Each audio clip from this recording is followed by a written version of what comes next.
Have you ever felt there's more to this world, more than history has told us, more than science dares to admit? Across every culture and corner of the globe, stories have emerged. Whispers of shadowy creatures, visitors from the stars, beings who walk the edge of myth and reality. From the cold stare of the Greys to the primal fury of the werewolf. From ancient reptilian rulers said to lurk in human skin, to alien beings of light descending in the Swiss Alps. From the frozen tracks of the Yeti to the rippling waters of Loch Ness. From blood-drinking immortals and brain-hungry corpses, to the mind-bending theories of ancient astronauts. These legends are more than just entertainment. They are reflections of our fears, our desires, our unanswered questions. In this video, we'll journey through the worlds of the unexplained, the mysterious, and the profoundly uncanny. We're not here to tell you what to believe. We're here to open the door. So, step into the unknown. And ask yourself, what if just one of these stories is true? For as long as humans have looked to the stars with wonder and fear, stories of strange beings from beyond have followed. Among the most persistent and provocative of these tales is the legend of the reptilian aliens, beings described as tall, cold-blooded, and serpentine, cloaked in scales and secrets, operating not only from distant galaxies but, as some claim, from the very shadows of our world. Ancient roots. The idea of reptilian beings is not new. In fact, echoes of such creatures can be found scattered throughout ancient mythology. The Naga of Hindu and Buddhist traditions were serpent deities, intelligent and sometimes benevolent, other times dangerous and deceptive. In Mesopotamian lore, gods like Enki, associated with water and knowledge, were often depicted with reptilian features. Even in the Bible, the serpent appears as a cunning figure of knowledge and temptation. It's tempting to dismiss these as symbolic, the snake as a metaphor for wisdom, danger, or transformation. But for those who believe in the literal existence of reptilian aliens, these myths are far more than allegory. They are breadcrumbs. The modern emergence. The modern theory of alien reptilians began to crystallize in the latter half of the 20th century. In the 1980s and 90s, conspiracy theorist David Icke brought the idea into wider public consciousness. According to Icke, reptilian beings, interdimensional entities from the Alpha Draconis star system, have infiltrated human societies for thousands of years, manipulating events from behind the scenes. They are said to be shapeshifters, capable of assuming human form, and according to Icke, they have occupied positions of immense power. Political leaders, royals, media moguls. Icke's theories, widely criticized and often dismissed as fringe pseudoscience, nevertheless struck a chord with a certain subset of the population. His claims weren't entirely without precedent. Prior to Icke, John Rhodes, a researcher in the 1990s, proposed the idea of a subterranean reptilian race living in vast underground cities, possibly remnants of an ancient Earth civilization, or survivors of a pre-human epoch. The core theory. At the heart of the reptilian theory is the belief in a hierarchical system of control. The reptilians are portrayed as master manipulators, orchestrating world events, feeding off human emotion, particularly fear and conflict, and steering humanity down a path that serves their own ends. Some versions of the theory posit a hybridization program in which reptilian and human DNA have been combined, leading to bloodlines that still control global affairs today. Others suggest the reptilians are part of a broader cosmic struggle between various alien factions, some benevolent, some hostile, with Earth as a kind of spiritual and energetic battleground. These narratives often draw on New Age concepts, suggesting humans have the latent power to awaken, break free of reptilian influence, and ascend to a higher plane of consciousness. Psychology, symbolism, and skepticism. Critics argue that the reptilian narrative is a modern myth, an amalgam of science fiction, ancient archetypes, and socio-political anxiety.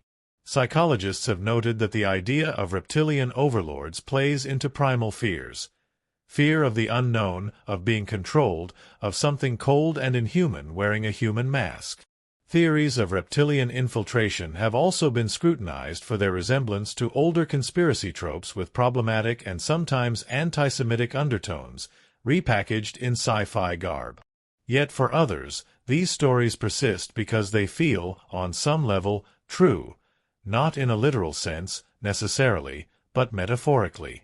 The idea that there are cold, calculating forces controlling society resonates with those who feel alienated from modern institutions or disillusioned with politics and media.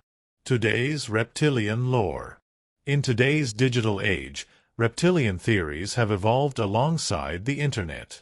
They intersect with broader alien lore, abductions, government cover-ups, Area 51, and find a home on forums, podcasts, and YouTube rabbit holes. Some narratives depict reptilians as part of a cosmic caste system that includes the tall, benevolent Nordics, the mysterious Greys, and a host of other extraterrestrial species.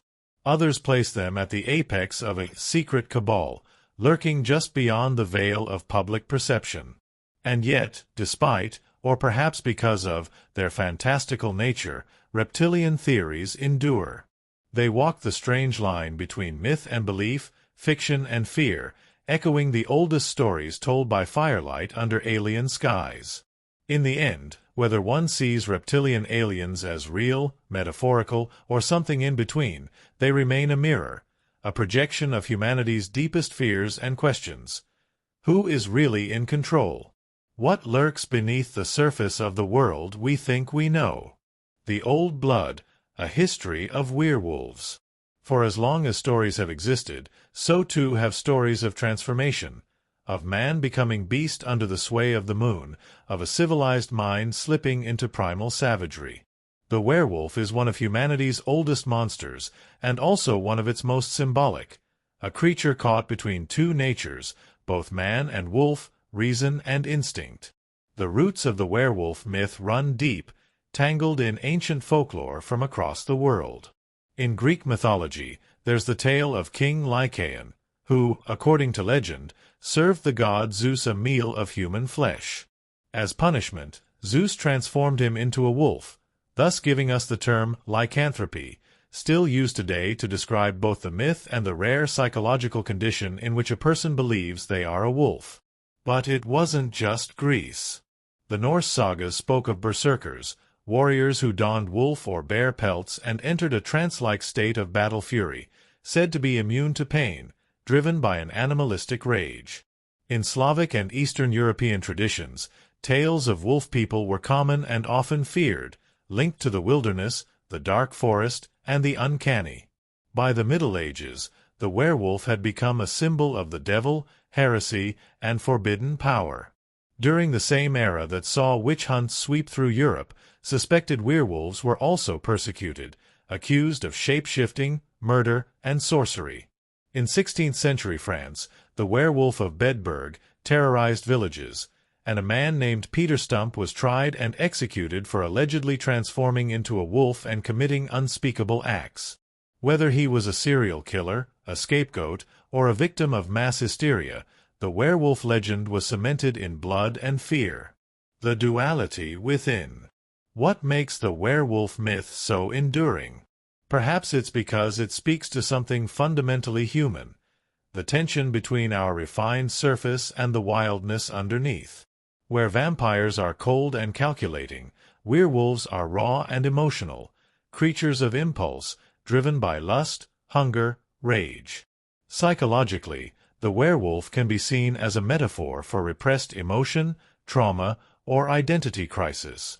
The transformation into a beast, often under a full moon, represents a surrender to forces beyond control, the release of what has been buried. Carl Jung might have called it a confrontation with the shadow self, the part of us we deny or hide, but which inevitably surfaces. It's no accident that werewolf stories often center on themes of guilt, secrecy, and alienation. The werewolf doesn't choose to transform. The change is forced upon them. They wake up covered in blood, unable to remember what they've done. It's a story as much about loss of agency as it is about fear of the other. The modern werewolf. In the 20th century, the werewolf myth evolved again, this time shaped by cinema.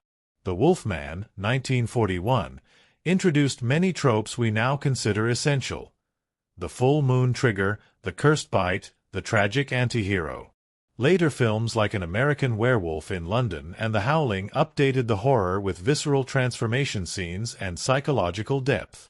These weren't just monsters, they were people trapped in monstrous cycles. In recent decades, werewolves have taken on even more nuance. In urban fantasy, they've become clan-based, honor-bound, often tragic figures, tied to nature, pack loyalty, and the moon. Series like Underworld, The Witcher, and Twilight, for better or worse, have presented them not only as beasts but as symbols of power, freedom, and sometimes romantic danger. Contemporary interpretations also intersect with identity politics and social psychology. The werewolf can represent marginalized people, especially those who live with secret selves, queer identities, neurodivergence, or other hidden truths. Transformation becomes a metaphor for self-realization or breakdown, depending on the story. Lycanthropy in the real world. While no scientific evidence supports the literal existence of werewolves, the myth has nonetheless spilled into the margins of psychology and criminal history. Cases of clinical lycanthropy, in which individuals believe they have transformed into wolves or other animals, have been documented. These are rare and complex delusions, sometimes linked to schizophrenia or dissociative disorders. Moreover, some serial killers throughout history have claimed to be werewolves or acted out wolfish fantasies, blurring the line between mythology and psychopathy. These disturbing cases have only added to the mythos, fueling fear, fascination, and a sense that perhaps the beast is not only real, but living next door, between the moonlight and the mirror. What continues to make the werewolf compelling is its flexibility. It is at once a myth of horror and an allegory of inner conflict. It speaks to something we all wrestle with, the part of us that's instinctive, emotional, wild. We may not grow fangs or howl at the moon, but we know what it's like to lose control, to feel urges we don't understand, to be afraid of the things we might become. In that sense, the werewolf isn't just a creature of the night, it's a reflection. It asks, what do you become when no one's looking? What howls inside you when the world turns dark?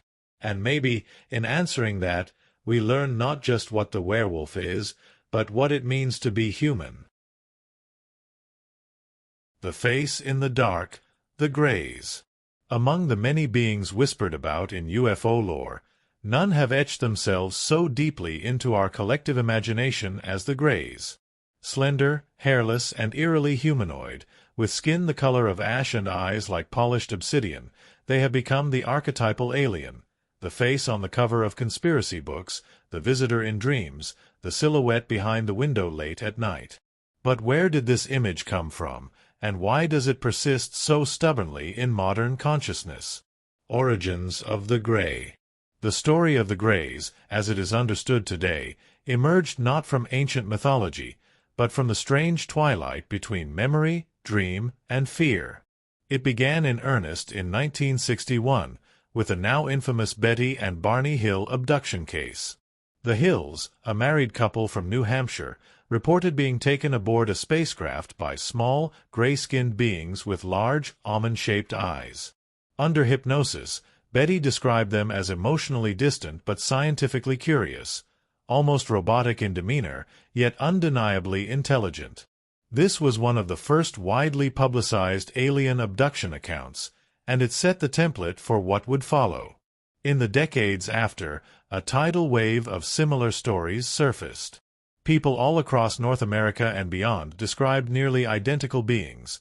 Short, usually between 3 to 5 feet tall, with oversized heads, smooth gray skin, tiny slits for mouths, and penetrating black eyes that seemed to see more than light could offer. By the 1980s and 1990s, thanks to books like Whitley Strieber's Communion and countless TV specials, the image of the Grey had become ubiquitous. It was no longer just a possibility. It was the alien. The others, reptilians, Nordics, insectoids, came and went in the margins. But the Greys stayed, staring back from the fringe with a strange familiarity. Characteristics and theories. So who, or what, are the Greys? Accounts vary, but there is remarkable consistency in how they're described. Typically, Greys are said to lack visible external sex organs, speak through telepathy or mental impressions, display no strong emotion or empathy, move in coordinated, sometimes synchronized ways, exhibit advanced technology, often involving glowing walls, levitation, and strange instruments. The most common narrative involves abduction. The subject is taken, often at night, often against their will, onto a craft. Time becomes unreliable. The person may undergo medical procedures, often involving the head, reproductive organs, or the placement of small implants. There is a clinical detachment to these encounters, and yet a deep emotional residue. Fear, awe, confusion. Why are they here? Theories range from the mundane to the cosmic. Genetic harvesting.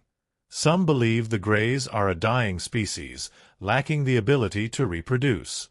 Human DNA is said to hold something they've lost, and hybridization programs are supposedly underway to create a new lineage, part human, part Grey. Surveillance and study. Others frame them as galactic anthropologists, observing human society from a detached but scientific standpoint. Time travelers. A more metaphysical idea holds that the Greys are not aliens at all, but future humans who have evolved, or devolved, into something cold and calculating, traveling back in time to learn from the emotional richness they have lost. Interdimensional beings. Some modern interpretations reject the space alien model altogether. Instead, they propose that the Greys are from a parallel dimension, a non-physical realm that brushes up against ours during altered states of consciousness, dreams, hypnosis, even trauma. Psychological and cultural perspectives.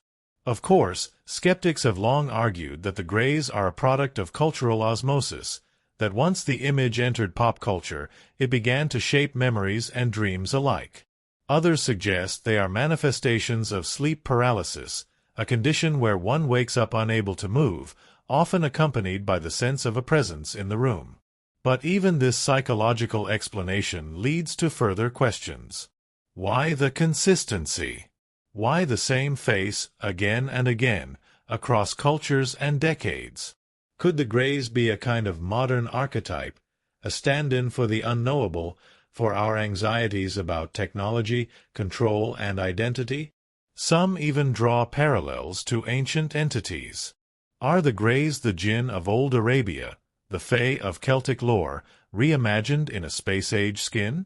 Beings that have always been with us, shifting shape to fit the symbols we understand? In the present tense. In the 21st century, belief in the Greys hasn't faded, it's evolved. Today's encounters are quieter, more internal. People no longer only describe nighttime visitations but deep, existential connections. Some even speak of spiritual awakening, claiming the Greys are not here to conquer but to teach, to guide humanity toward a post-material, post-human consciousness. Mainstream science, of course, remains largely silent on the matter. But the conversation continues in whispers and on forums, in regression therapy offices and lonely forests, under the soft glow of bedroom lights turned on just a little too late. Whether they are real, imagined, or something in between, the Greys persist. They haunt the edges of our understanding, watching, waiting, symbols of our curiosity, our fear, and perhaps our future. The whisper in the snow, the Yeti. High in the Himalayas, where the wind howls like a living thing and the air grows thin with altitude, stories persist of a being older than memory. The Yeti, also known as the abominable snowman. It's a name that conjures images of towering footprints in fresh snow, fleeting shadows between glaciers, and a presence that is always just out of reach. For centuries, the Yeti has stood as a symbol of the unknown, a creature half man, half beast, wholly enigmatic. Origins in folklore. Long before Western explorers gave it a catchy nickname, the Yeti was part of Himalayan oral tradition, particularly among the Sherpa people of Nepal and Tibet. Known locally by names like Mete or Dzute, the Yeti was often regarded with a mix of fear and reverence. In some stories, it was a guardian of the mountains, a spirit of the wilderness not to be trifled with. In others, it was more animal than ghost, solitary, powerful, and unpredictable. Unlike many mythical beasts, the Yeti was not just a cautionary tale or a creature of bedtime stories. It was often spoken of in practical terms, as something real that hunters or monks might encounter in remote passes. In this sense, the Yeti occupied a strange space in the cultural imagination. More than myth, less than fact, always hovering in between. The West encounters the Yeti. It wasn't until the early 20th century that the Yeti began its climb into global curiosity.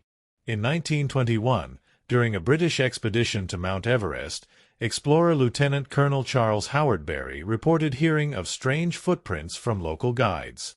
They referred to the creature as Mitokongmi, which was roughly translated into English as abominable snowman.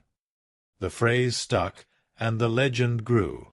In the years that followed, more sightings and stories surfaced, often from climbers and adventurers. Perhaps the most famous account came from Eric Shipton in 1951, who photographed a series of large, humanoid footprints in the snow near Everest. The photographs caused a sensation. An image of a footprint in deep snow, toes splayed, heel marked, impossibly large, circulated around the world and gave a face, or at least a foot, to the legend. Theories and speculation. So what is the Yeti, really?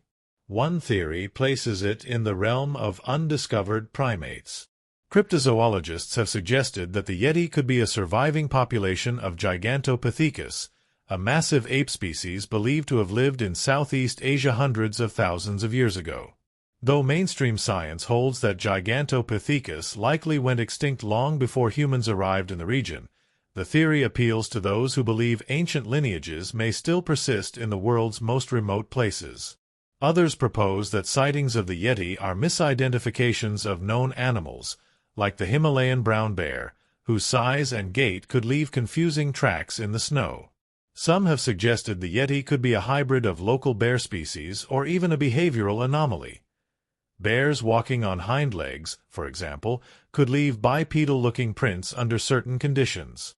And then there are the more speculative views, that the Yeti is an interdimensional being, a spiritual guardian, or even a projection of the human psyche, an archetype summoned by isolation, altitude, and the thin veil between the conscious and unconscious mind found in the high Himalayas. Science and skepticism. Modern attempts to find the Yeti have yielded mixed results. Expeditions have recovered hair samples, bones, and other physical traces, but when tested, these usually turn out to be from known animals: yaks, bears, wolves, or goats. A 2017 genetic study of purported Yeti samples confirmed this pattern. Nearly all specimens came from local bear species. Still, the lack of hard evidence hasn't silenced belief. In fact, some argue that the Yeti, like many cryptids, occupies a space that resists verification, a creature whose power lies not in being proven, but in being possible. In a world increasingly mapped, measured, and digitized, the Yeti remains a reminder that some corners of the Earth still belong to mystery. The Yeti today. The Yeti has shifted in the global imagination. Once a feared mountain phantom, it's now as likely to appear in cartoons and energy drink logos as it is in expedition reports. And yet, something deeper endures. Travelers still speak of strange sounds in the night. Climbers still come across footprints they can't explain. And the locals, many of them, still believe. Not necessarily in the Hollywood Yeti, towering and roaring, but in something quieter, a presence in the mountains, old and watchful. A being that doesn't need to be seen to be felt. Because maybe the Yeti isn't just about biology or belief. Maybe it's about humility, about recognizing that the world, no matter how much we claim to understand it, still holds secrets we aren't meant to conquer, only to respect. The shadow in the timber. Bigfoot. There is a hush in the woods that only old forests know, a silence that settles between towering trees, in the spaces where sunlight filters through moss and mist. In those quiet places, where roads thin to trails and trails fade into memory, the legend of Bigfoot walks softly.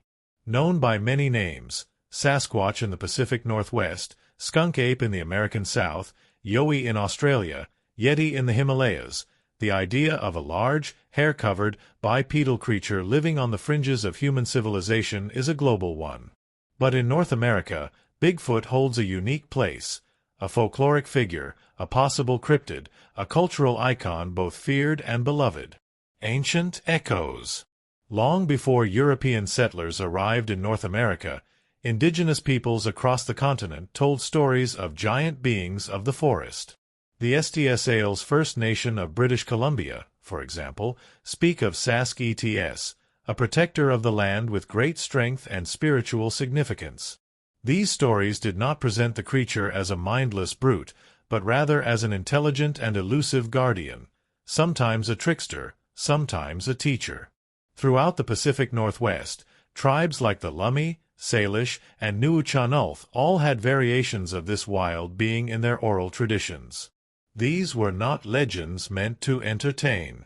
They were deeply embedded in the spiritual and natural order of the world, part of the ecosystem, part of the mystery. A modern encounter.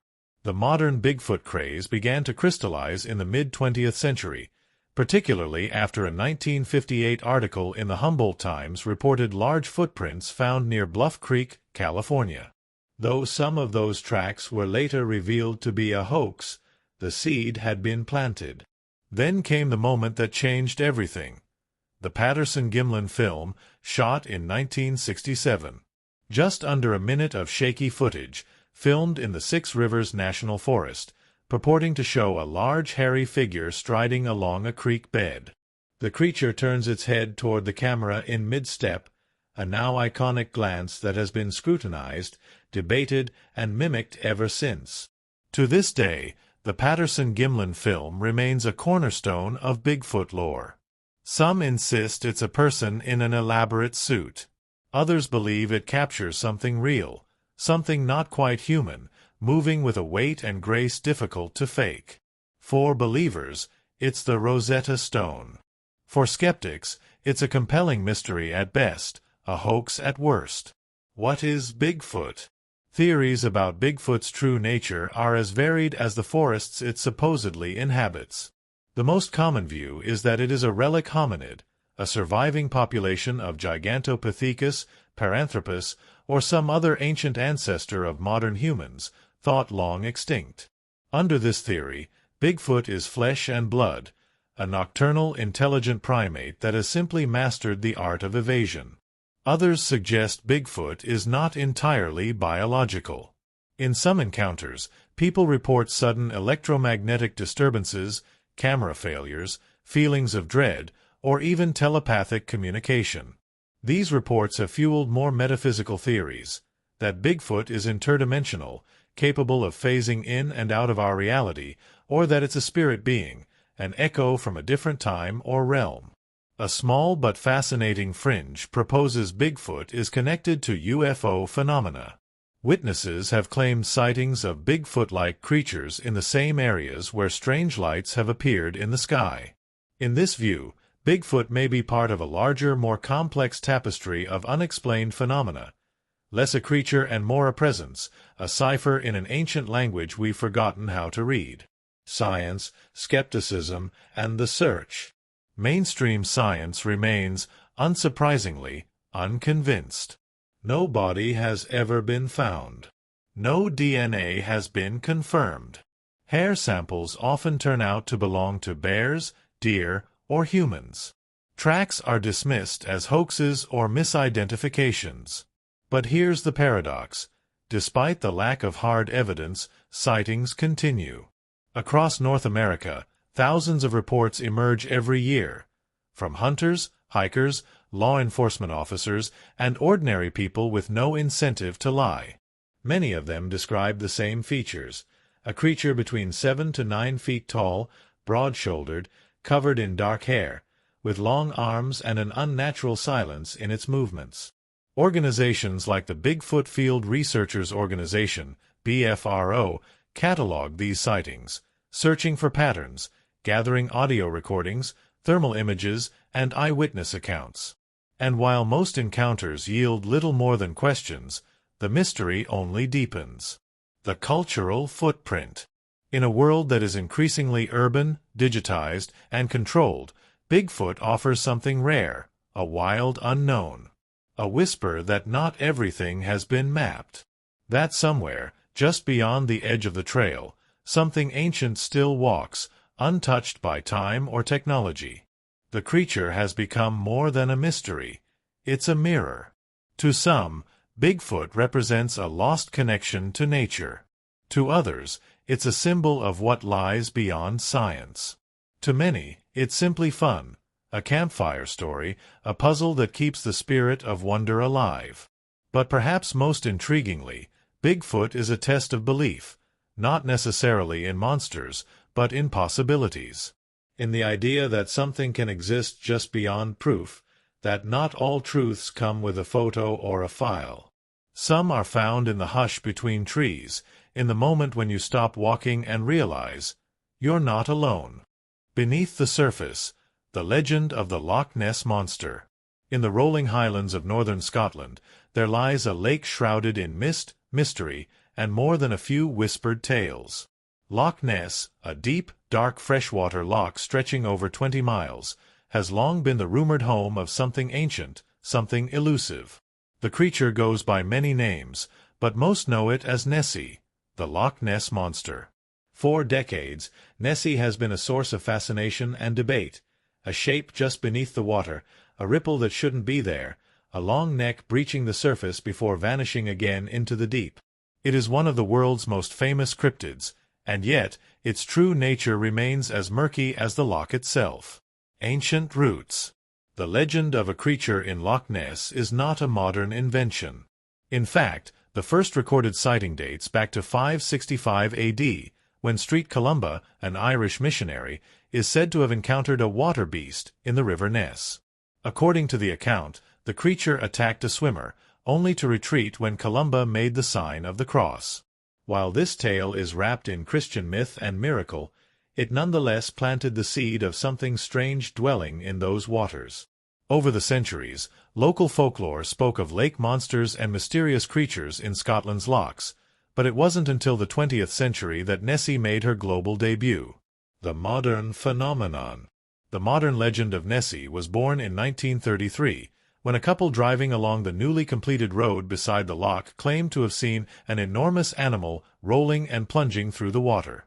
The story was picked up by newspapers, and within weeks, Loch Ness was flooded, not with monsters, but with journalists, adventurers, and the simply curious. Then came the photograph that cemented Nessie's place in the public imagination. In 1934, a London gynecologist named Robert Kenneth Wilson took what became known as the surgeon's photograph. It showed a serpentine neck and head rising from the loch, a grainy, ghostly shape against the water. Though later revealed to be a hoax involving a toy submarine and a sculpted head, the image became iconic. It didn't matter that it might be fake. People wanted to believe. The theories. So what could Nessie be? Over the decades, theories have ranged from the plausible to the fantastical. One enduring idea is that Nessie is a plesiosaur, a marine reptile from the age of the dinosaurs that somehow survived extinction and found refuge in the loch's cold, deep waters. The creature's long neck and flipper-like appendages, as described in sightings, seemed to support the image. However, the science is problematic. Loch Ness, though deep, was carved by glaciers relatively recently, geologically speaking, and it lacks a food supply large enough to support a population of large predators. Others suggest Nessie could be a giant eel, or even a misidentified sturgeon. Both are fish that could theoretically reach large sizes and display strange movement patterns in the water. Some speculate she's a seal or an otter, caught at a distance in poor lighting and exaggerated by expectation. Then there's the idea that Nessie is not a creature at all, but a phenomenon. The loch is known for peculiar waves and optical illusions. The cold water layered over warmer currents can create strange effects on the surface. Add in peat, drifting logs, floating debris, and even seismic activity, and it's easy to imagine how the eye might be fooled, especially when primed by stories. Scientific investigations. Over the years, Loch Ness has been scanned, dragged, and surveyed with increasing technological sophistication. In the 1970s, sonar scans returned inconclusive blips. In 2003, the BBC conducted a large-scale sonar exploration and found no evidence of a large animal. In 2018, researchers conducted a comprehensive DNA survey of the loch, sampling the water for genetic traces of its inhabitants. They found plenty of eel DNA, but nothing resembling a prehistoric reptile or unknown species. Still, these efforts haven't dampened belief. If anything, the mystery has evolved. Today, Nessie is just as likely to be part of conversations about collective memory, cultural myth, and the unknown as she is a topic of zoological investigation. Nessie in the modern world. The Loch Ness Monster is no longer just a possible creature. She's a global brand, a tourist attraction, a symbol of enduring mystery. The town of Drumna, near the loch, hosts the Loch Ness Center and Exhibition. Boats cruise the waters daily, packed with hopeful passengers and sonar equipment. But Nessie is more than commerce or curiosity. She is a reflection of our longing for the magical, for the unexplained, for the idea that something wild and wonderful still swims beneath the surface of our increasingly known world. Whether she is real, a trick of the light, or a living story, the Loch Ness Monster remains relevant because she resists resolution. She reminds us that not all mysteries must be solved, and that sometimes the search itself is what gives life its magic. Voices from the stars. The Plejaren. In the pantheon of alleged alien visitors to Earth, few groups stir as much fascination and skepticism as the Plejaren. Often described as beautiful, human-like beings from a distant star system, the Plejaren, formerly known as the Pleiadians, are not portrayed as cold, clinical observers or menacing abductors. Rather, they are spiritual teachers, cosmic siblings, messengers with a warning and a vision. Their story begins not with radar sightings or abduction trauma, but with Billy Meier, a Swiss farmer whose claims in the 1970s sparked an entire movement, reshaped New Age thought, and forever tied the name Plejaren to the question of extraterrestrial contact. The origins. Billy Meier and the Pleiadian connection. Edouard Billy Meier, a one-armed man living a quiet life in rural Switzerland, first gained attention in the mid-1970s when he released a series of photographs showing metallic, disc-shaped craft hovering in the sky. Unlike many blurry UFO images, Meier's photos were clear, close, and detailed, too perfect, some would later say. But it wasn't just the visuals that caught the world's attention, it was his story. According to Meier, he had been in contact since childhood with a group of extraterrestrials from a star cluster known as the Pleiades, or more precisely, from a dimensionally shifted version of it, the Plejaren system. These beings, he claimed, were humanoid, highly advanced both technologically and spiritually, and had taken a special interest in Earth's development. One of Meier's primary contacts was a female Plejaren named Semjace, who allegedly conveyed vast amounts of information about human history, the universe, spiritual evolution, and the perils of humanity's current path. Their teachings warned of environmental destruction, nuclear war, political manipulation, and a general disconnection from higher values. The Plejaren didn't come to conquer. They came, Meier said, to advise and awaken. The message over the medium. What sets the Plejaren narrative apart from most other UFO lore is its philosophical core. The beings described by Meier weren't here to show off technology or abduct humans for experiments. They were here to share a path forward, a blend of spiritual development, universal ethics, and scientific insight. The Plejaren teachings, as recorded by Meier, emphasized self-responsibility, nonviolence, and cosmic law. They spoke of reincarnation, universal consciousness, and the dangers of religious dogma. They positioned themselves not as saviors, but as distant relatives who had once made similar mistakes and now sought to guide others away from the same cliffs.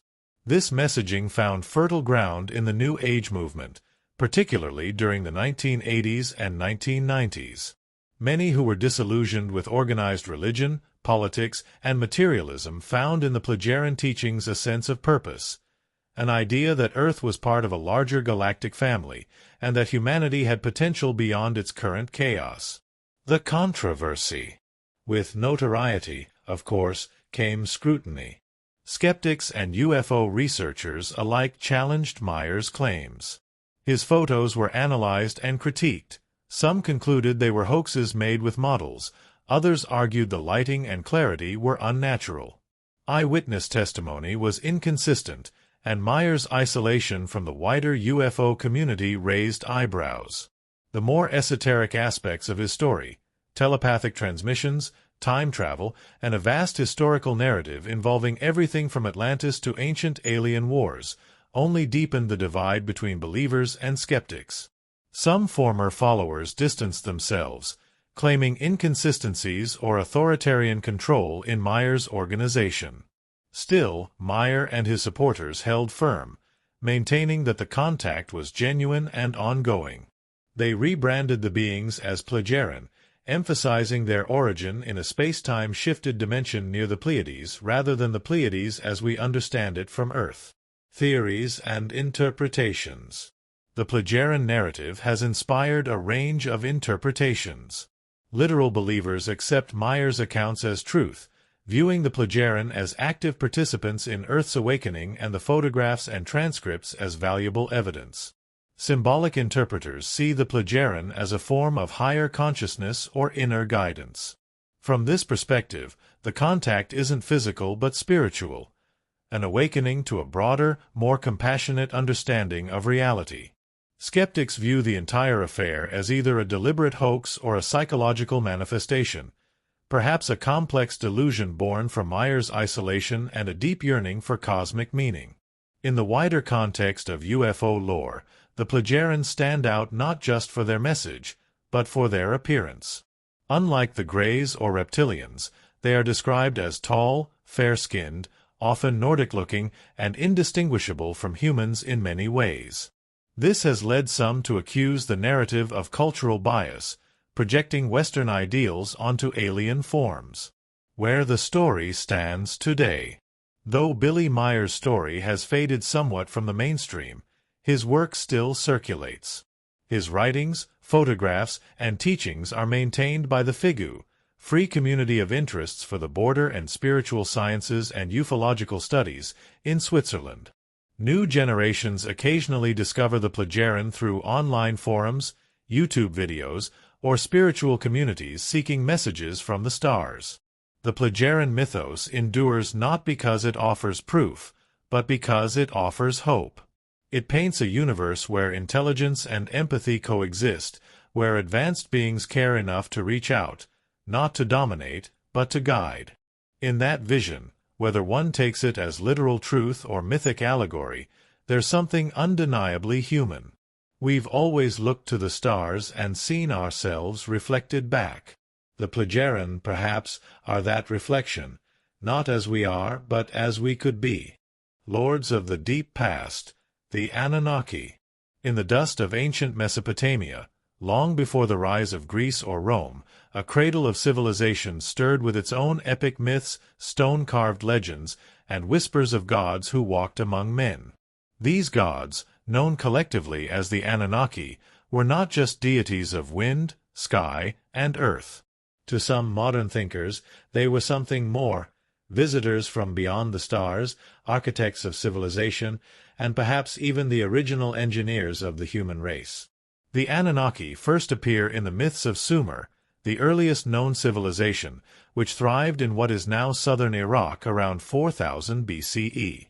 The name Anunnaki is often interpreted to mean those who came down from the heavens or princely offspring, and they were considered the offspring of the sky god Anu, great cosmic beings who decreed the fates of men and cities. But what began as myth carved in cuneiform clay has, over the past century, evolved into something far stranger and far more debated. Mythology and origins. In Sumerian, Akkadian, and Babylonian lore, the Anunnaki were part of a divine council, each god ruling over a specific aspect of life or nature. There was Enlil, god of air and storm; Enki, the wise god of water and knowledge; Inanna, goddess of war and love, and many others. These gods lived in the heavens but descended to earth to shape the destinies of humankind. Temples were built in their honor, rituals were held to appease them, and the earliest written epics, like the Epic of Gilgamesh, reference their roles in creation and judgment. To the ancient Mesopotamians, the Anunnaki were not distant, abstract forces, they were active agents in the human world. And yet, the mythology never explicitly described them as extraterrestrial. That interpretation would come much later. Enter the ancient astronaut theory. In the 1970s, a Swiss writer named Erich von Däniken helped popularize the ancient astronaut hypothesis, the idea that ancient gods across the world were actually misunderstood alien visitors. But it was Zecharia Sitchin who took this theory and wove it into a detailed narrative centered on the Anunnaki. Sitchin, in his widely read but highly controversial book The 12th Planet, 1976, claimed to have translated Sumerian texts which described the Anunnaki as beings from a distant, undiscovered planet called Nibiru. According to him, these extraterrestrials came to Earth roughly 450,000 years ago in search of gold, a precious metal they needed to stabilize their planet's atmosphere.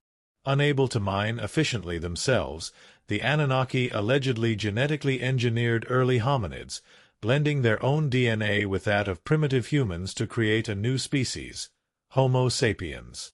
This hybrid race was created to serve as a labor force, and, over time, the Anunnaki became rulers, teachers, and eventually, the gods of myth. Sitchin's work, while dismissed by mainstream scholars and archaeologists for its dubious translations and speculative leaps, struck a deep cultural nerve. His version of the Anunnaki was vast, cosmic, and compelling. It reframed humanity's ancient past as something not only mysterious, but engineered, on purpose, by someone else. Theories in the modern era. Today, the Anunnaki occupy a strange space in the landscape of ideas. They are discussed in YouTube documentaries, New Age forums, and conspiracy circles. They've become part of a modern mythology, interwoven with themes of genetic manipulation, hidden history, and celestial cycles. Some theorists believe the Anunnaki are still here, operating in the shadows, either on Earth or from orbit, perhaps influencing geopolitics or guiding human development in secret. Nibiru, their home world, is on a long elliptical orbit and will someday return to Earth's vicinity, bringing with it either cataclysm or revelation. The Anunnaki created a priesthood or elite bloodline to carry out their will over millennia, giving rise to secret societies, kingships, and global power structures that persist today.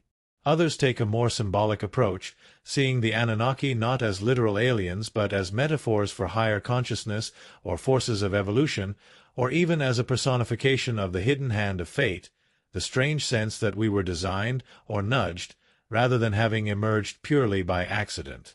Science and skepticism.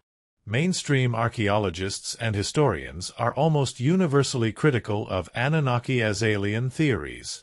They point out that ancient texts, when properly translated, describe the Anunnaki as mythological figures rather than spacefaring engineers. There is no evidence of Nibiru in any astronomical data. Human evolution, while still full of mysteries, is well explained through fossil records and genetics without invoking extraterrestrial intervention. Still, the mystery lingers, not because of what we know, but because of what we don't. Gaps in our understanding of ancient civilization, especially the sudden emergence of writing, astronomy, and complex social structures, leave room for speculation. And speculation, when mixed with a desire for wonder, can be fertile ground for legends to grow. Why the Anunnaki endure?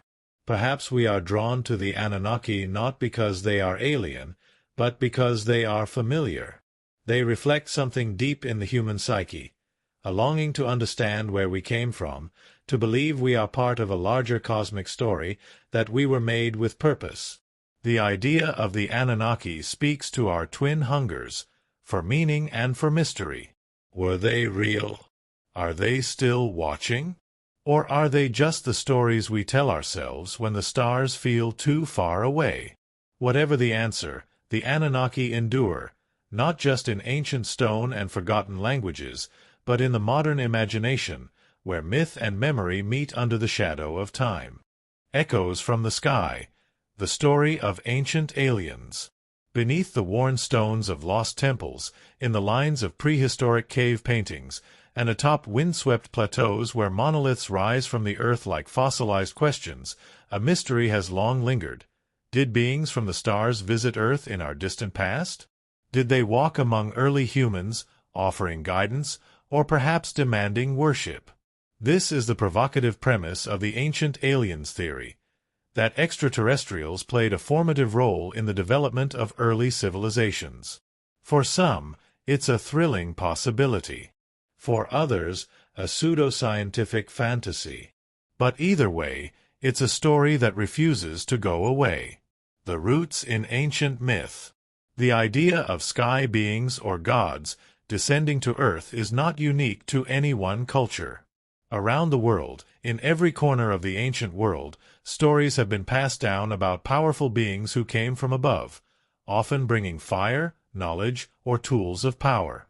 The Dogon people of Mali, for instance, have oral traditions that speak of beings from the star Sirius, said to have taught them astronomy thousands of years before modern telescopes.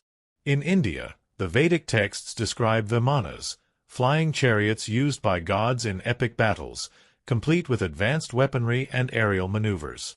The Book of Enoch, a text excluded from most biblical canons, describes watchers descending from the heavens and intermingling with humanity, teaching forbidden knowledge.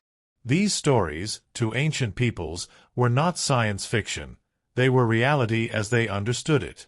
And for modern ancient astronaut theorists, these are not myths at all, but distorted memories of actual contact.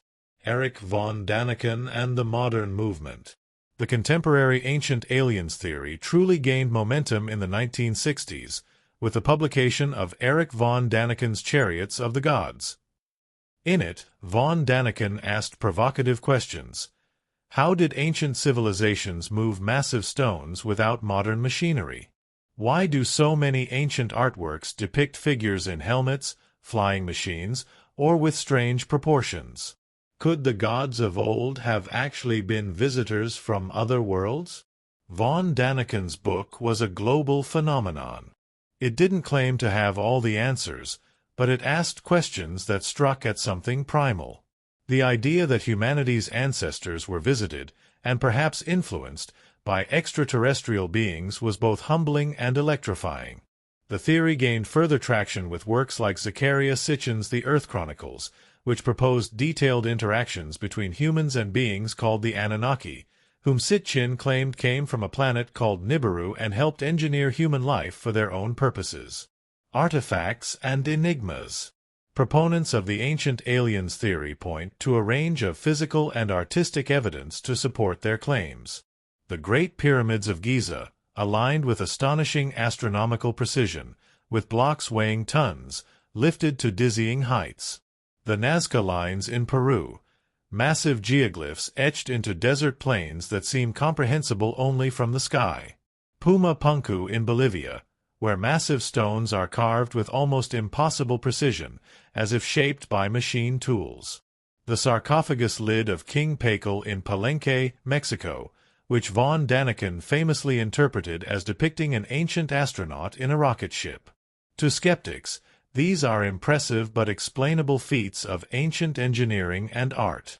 To believers, they are breadcrumbs, traces left behind by a forgotten, otherworldly past. The show, the meme, the movement. In 2010, The History Channel launched a show titled Ancient Aliens, bringing the theory into millions of homes with each episode. The show features theorists like Giorgio A. Tsoukalos, whose distinctive hair and signature phrase, "I'm not saying it was aliens, but it was aliens," became a pop culture icon. The show blends archaeological mysteries, ancient texts, and speculative narratives into a kind of cosmic detective series, exploring everything from Atlantis to crop circles to the pyramids of Mars. Critics call it sensationalist and unscientific, but its enduring popularity points to something deeper than entertainment, a hunger for mystery. The theories today. In the modern context, Ancient Aliens theory has expanded far beyond books and documentaries. It's now a cultural lens, a way of reinterpreting history with an eye toward the unknown. Some believers argue that ancient astronauts came not just to observe, but to shape human evolution, perhaps even to genetically alter early hominids, accelerating consciousness and intelligence. Others suggest Earth has been part of a galactic seeding experiment, with extraterrestrial races either competing or cooperating over the development of sentient life. Some link ancient alien contact to modern UFO sightings, claiming that the visitors have never left, or that they're preparing to return. A more metaphysical angle suggests that these ancient beings weren't physical aliens at all, but interdimensional intelligences, beings of energy or consciousness that interacted with early humans in symbolic or altered states, leading to visions later encoded as myth. Science, skepticism, and the search for meaning. The scientific community remains largely critical of ancient alien claims. Archaeologists emphasize that human ingenuity, not alien intervention, explains the accomplishments of ancient peoples. The technology, while astonishing, evolved through centuries of experimentation, adaptation, and cultural exchange. But perhaps the point isn't to find definitive proof. The popularity of Ancient Aliens speaks to a deeper truth, the human urge to belong to a larger story. In a universe so vast, the idea that we were visited, perhaps even uplifted, by intelligences beyond Earth gives a sense of connection, purpose, and wonder. A story that won't let go. In the end, the Ancient Aliens theory is less about aliens and more about us, about our longing to understand who we are and where we come from, about the mystery encoded in the ruins of civilizations that knew the stars better than we thought they should, about the quiet belief that perhaps, just perhaps, we are not the only intelligence to have walked this world or to have reached out across the stars. Whether myth, metaphor, or misunderstood history, the story of Ancient Aliens continues to unfold. And the questions it raises, about gods, stars, and ourselves, may matter more than the answers. The hive beyond the stars, Insectoids. In the vast and ever-expanding lore of extraterrestrial beings, few evoke a more primal unease than the insectoids, tall, multi-limbed, mantis-like entities said to come not with fire and fury, but with silence, telepathy, and unfathomable minds. Unlike the Greys, with their cold clinical detachment, or the Nordics, who resemble us, the insectoids exist in the deepest corners of the alien imagination. They are not humanoid in any comforting sense.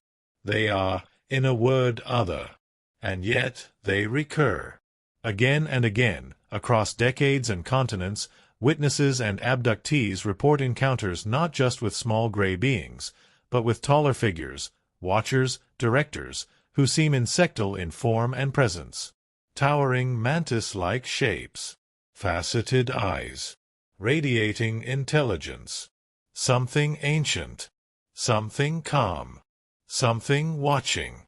Origins in contact reports. The idea of insect-like extraterrestrials first emerged more clearly in the 1970s and 1980s, in the wake of the growing wave of alien abduction reports. As experiencers began to recall their encounters through hypnosis or detailed interviews, a pattern emerged. While many described the now iconic Greys as the beings who performed procedures or guided them aboard ships, some described a second presence, taller, more commanding. In these reports, The insectoids, often resembling praying mantises, were not just passive observers. They were in charge. Their demeanor was often described as ancient, wise, and overwhelmingly intelligent, sometimes even benevolent, though their alienness made their intent difficult to interpret. One of the most cited descriptions comes from abductee and researcher Whitley Strieber, whose book Communion catapulted the alien abduction phenomenon into the mainstream. Though Strieber focused primarily on greys, he also hinted at stranger, more elusive presences during his experiences, presences that some interpret as insectoid. As the 1990s and 2000s progressed, online forums and experiencer communities began to piece together these threads into a coherent archetype, the insectoid as the overseer, the being behind the curtain. Characteristics and reports. Descriptions of insectoids share a surprising consistency. Height, often over 7 feet tall. Appearance, thin, with elongated limbs, small heads compared to body size, and large, compound eyes.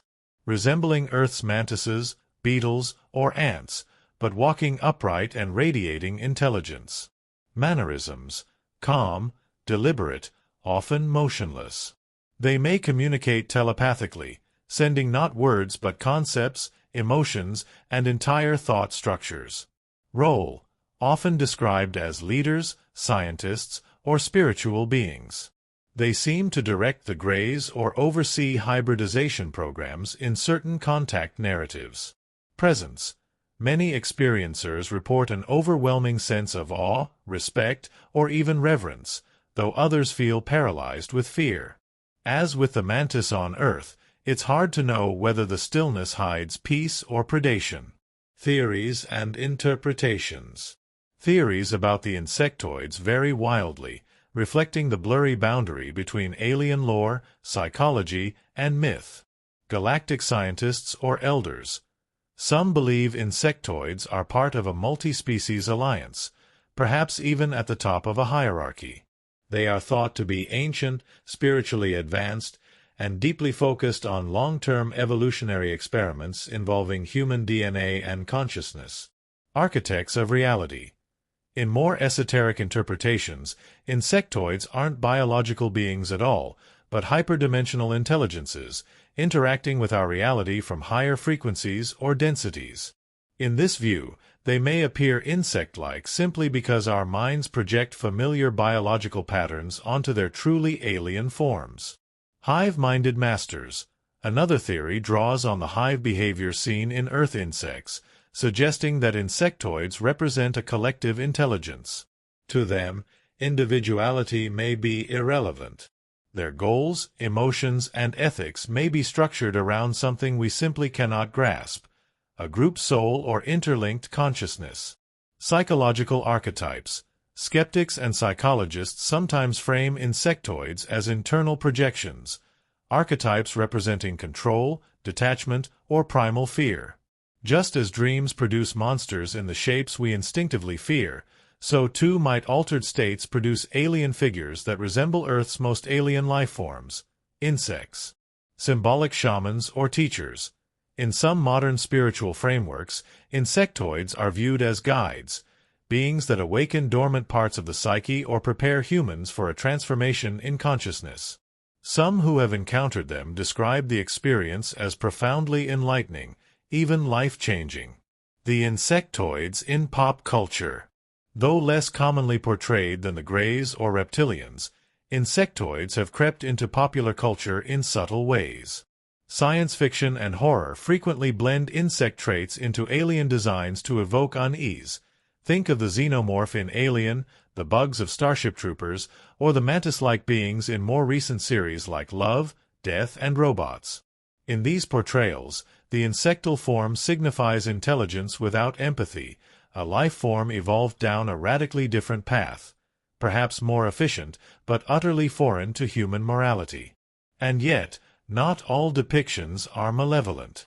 Some modern spiritual circles see the insectoids as keepers of wisdom, perhaps connected to Earth's ecosystem in deep ways, or to psychedelic experiences involving mantis-like entities observed during deep DMT journeys. where they stand now. Insectoids remain one of the most mysterious and underexplored corners of alien theory. Unlike the Greys, who have become mainstream, or the Nordics, who echo mythological tropes, the insectoids are still largely a fringe within the fringe. And perhaps that's fitting. They don't offer easy metaphors. They aren't here to look like us or comfort us. They represent the alien as it truly might be, intelligent, ancient, unknowable. Whether real or symbolic, the insectoids stand in our imagination like sentinels, reminders that the universe, for all its stars and silence, may hold minds that evolved along utterly alien lines. Minds that watch and wait and reach out not with hands, but with thoughts that shimmer across the void. The blood beneath the legend, vampires. Few creatures have gripped the human imagination quite like the vampire. A being suspended between life and death, ancient and yet immortal, beautiful and horrifying in equal measure. At once a metaphor and a monster, the vampire lives not just in the dark corners of cemeteries and castle ruins, but in literature, cinema, and even the subconscious. But long before Dracula took his first breath on the printed page, and long before pale immortals seduced their way across modern pop culture, the vampire was a creature of raw folklore, born not from fiction, but from fear. Ancient roots and early fears. The concept of the vampire predates Gothic novels by millennia. Civilizations across the world, from the Babylonians to the Greeks, harbored myths of blood-drinking or life-draining entities. The Lamia of Greek lore was a female demon who fed on children and the young. In ancient India, tales told of the Vetala, spirits that possessed corpses. And in China, the Jiangshi, stiff, hopping undead, were said to drain the life energy, or qi, of the living. But it was in Eastern Europe, particularly in the Slavic regions, that the vampire legend found its most enduring form. Here, between the 12th and 18th centuries, belief in vampires was not fringe, it was mainstream.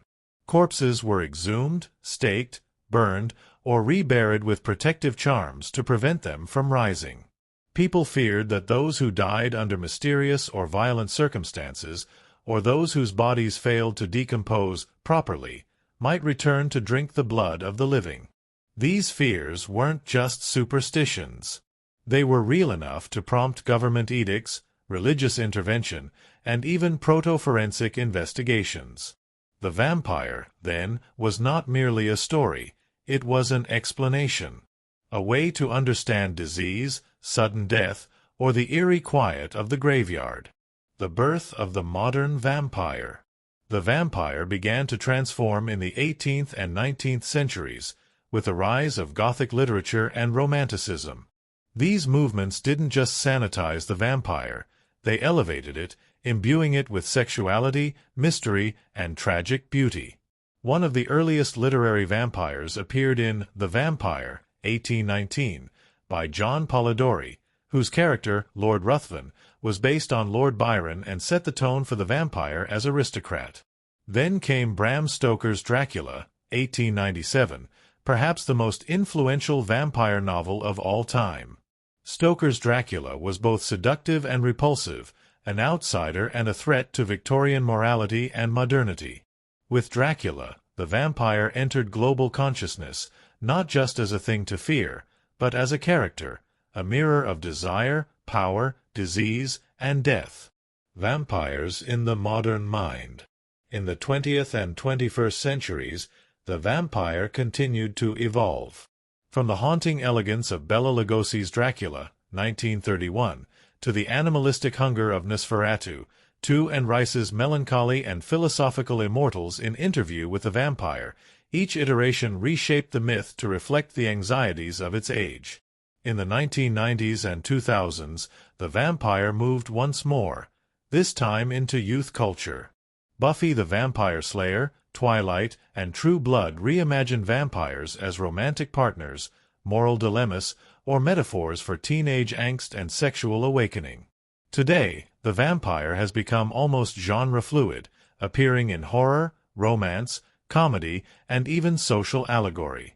Some stories return to the brutal, bloodthirsty roots, while others explore themes of addiction, loneliness, or the burden of immortality. But at its core, the vampire remains a symbol of what we fear and what we long for: eternal youth, unchecked desire, forbidden knowledge, and the price that must be paid for them. Theories and interpretations. Beneath the myth, the vampire has always been a mirror. Across time and place, different aspects of the legend have reflected different cultural fears. Plague and disease. Vampires were often blamed for wasting illnesses, such as tuberculosis. The metaphor of blood as both life-giver and contagion remains potent. Sexual repression. In many cultures, the vampire's intrusion into the bedroom, biting necks, inflaming passions, was seen as symbolic of seduction, especially in repressive societies. Fear of the outsider. Dracula came from the east, from the dark forests of Transylvania. The foreigner, the immigrant, the unclean other, these anxieties were woven into the vampire's cape. Immortality and its curse. As science pushes the boundaries of aging, the vampire remains a cautionary tale. What would you do to live forever, and what would it do to you? There are even psychological and energetic interpretations. In some esoteric traditions, vampires are not physical beings, but energy parasites, individuals who drain the emotional or spiritual vitality of others, knowingly or not. These psychic vampires represent toxic relationships, manipulation, or the inability to let go of the past.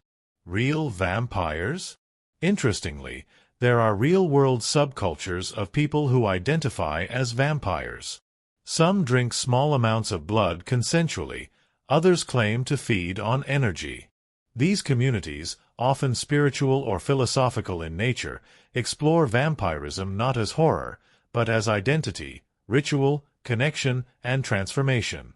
In parallel, the idea of actual vampiric creatures, biological or otherwise, continues to exist in cryptozoology, particularly in remote folklore and stories from undeveloped regions. The vampire's eternal return. Why do we keep resurrecting the vampire? Because it is a vessel, a story form that can hold our most intimate questions. What does it mean to live forever? To be both predator and lover? To walk through centuries unchanged while the world dies around you? Because the vampire is not just a monster, it is a mirror of our hunger, our vanity, our guilt, and our longing. And so, while its form may change, bat or baron, beast or lover, the vampire will always return, just before midnight, slipping through the window of our dreams. The undead mirror, the history and theory of zombies. They shuffle. They moan. They hunger for flesh. The zombie is one of the most recognizable monsters in modern culture, ubiquitous in horror films, video games, and Halloween masks. But beneath the gore and pop culture tropes lies a story far older, deeper, and more unsettling. Zombies aren't just creatures of horror. They are symbols of loss, control, infection, and the thin line between life and death. They are walking metaphors for the things we most dread, whether it's the collapse of civilization or the loss of self. And while they've taken many forms, from the slow and shambling to the fast and rabid, their core appeal remains. The dead have risen, and they look just like us. Origins in folklore. The zombie's oldest roots are not found in Hollywood, but in West African spiritual beliefs, particularly those that made their way to the Caribbean during the transatlantic slave trade. In Haitian Vodou, the concept of a zombie refers not to a flesh-eating monster, but to a reanimated corpse controlled by a sorcerer or baker.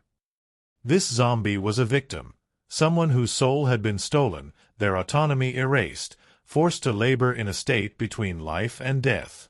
These beliefs reflected a very real historical trauma, the dehumanization of slavery. To be turned into a zombie was to lose one's free will, to be denied death as an escape, to be reduced to a thing. It was a social horror, a spiritual fear of bondage continuing beyond the grave. This version of the zombie entered Western consciousness in the early 20th century, particularly through travel writings and sensational accounts.